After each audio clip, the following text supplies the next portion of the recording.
More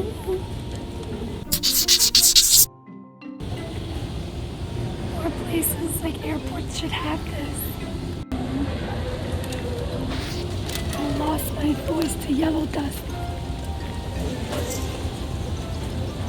There is a backstory to this photo. Another friend I made in Korea wanted to come over to our Airbnb and cook food. Great idea, but there was a problem. Jess came into the room and was like, "This is all we have to cook with." And I was like, "Oh no, that's not gonna work. So we have no choice, we have to go out and eat." So we did the next best thing that we could think of. We decided to go to the Famous Burger. I mean, my friend hadn't been there before. She never even heard of it. So for us, it was like, yay, we get to share with you a place that is our favorite and you've never heard of it. Win-win. And yes, I did tell my friend beforehand that I lost my voice completely and I wasn't feeling well. This was our only chance to meet in person. Thank God Jess was there because I had to rely on her to keep conversations going. I felt so bad. I wanted to talk with her and say more, but physically I just couldn't. I was basically screaming even though it sounds like nothing's coming out of my mouth. One moment my voice was there and then it was gone again. She could barely understand what I was saying. Language was already going to be a barrier, and then I added my voice to it. Wasn't the best first meeting, in my opinion, but nonetheless, we tried to have a good time. My mom called me and how am I doing? She's wondering if you're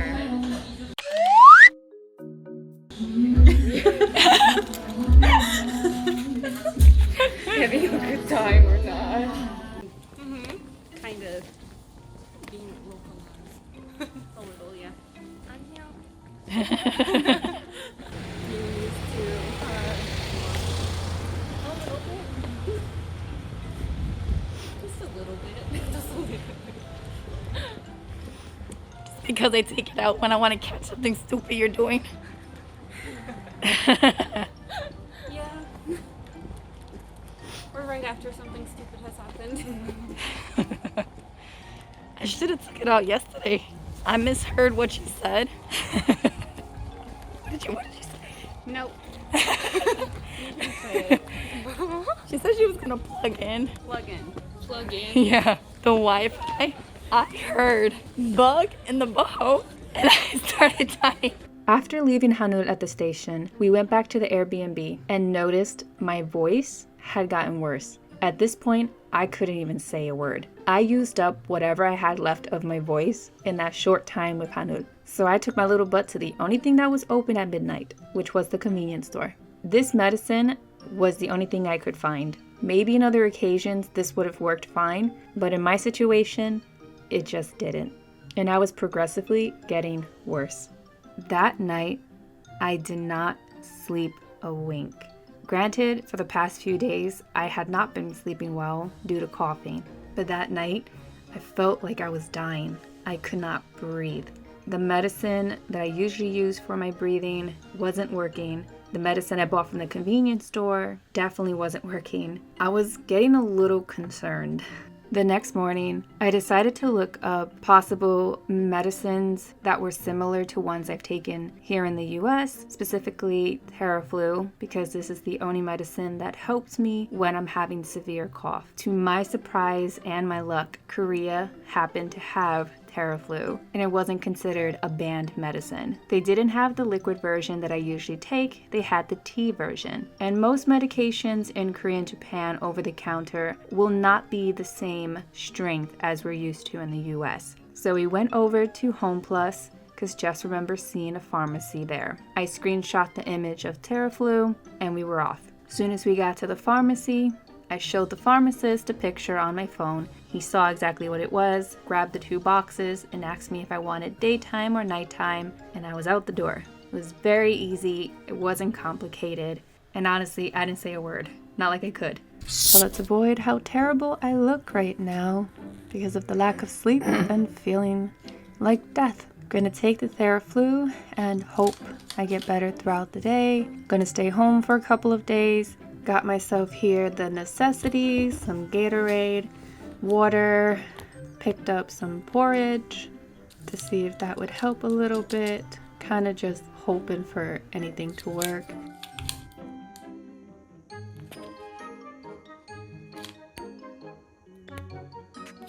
Picked up some food, snackies here.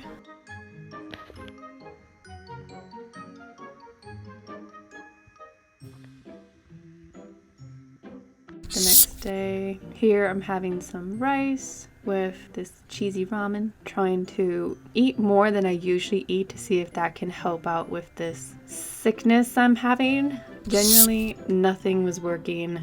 So Jess suggested that we go out and do something, maybe walk around to get out. I agreed. So we went to this shopping mall because honestly, I felt bad. I felt like Jess was stuck at home because of me. I also didn't want to stay home. I wanted to walk around. I wanted to see things. I didn't come to Korea just to sit at home, even though I'm sick. I also really had something in mind I wanted. So we found a cafe that had it. As we waited for our food, I had to come to my own realization. I was not getting better. I needed to go to a clinic. So I looked up on my phone any clinic that had English translators. Luckily, I found one in Itaewon. Not surprised, since a lot of foreigners do live there. Needed Jess to call for me. She was a little nervous, but I understand why. It's a little daunting to call to a clinic and try and ask for someone who speaks English, but she got through it. It wasn't so bad. Yummy, yummy, yummy. I became addicted to these since traveling over here. It might not seem like something big, but for some reason, it was just a craving I had all the time.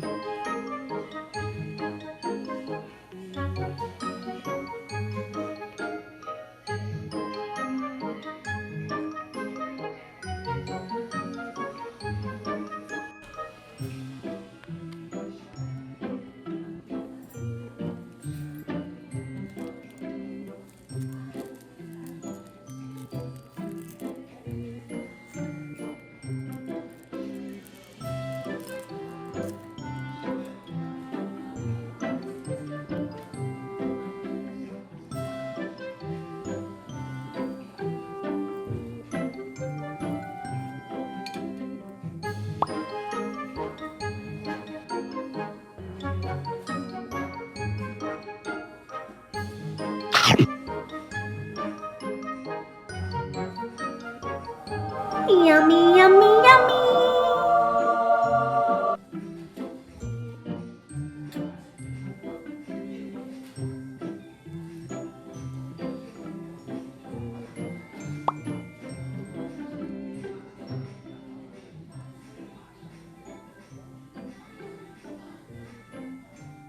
No, no, no, no, no.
house.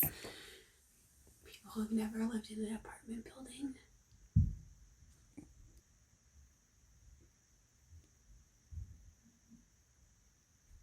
I think they're gonna have a discussion. It's like, did you hear that? I swear it sounded like the door. Meanwhile, it's you knocking on the roof because you're that tall. Where your voice? The ceiling is thin. You can hear that. They can hear it. It's fine. They hear me coughing all night. They're half dying. They probably think I'm dead.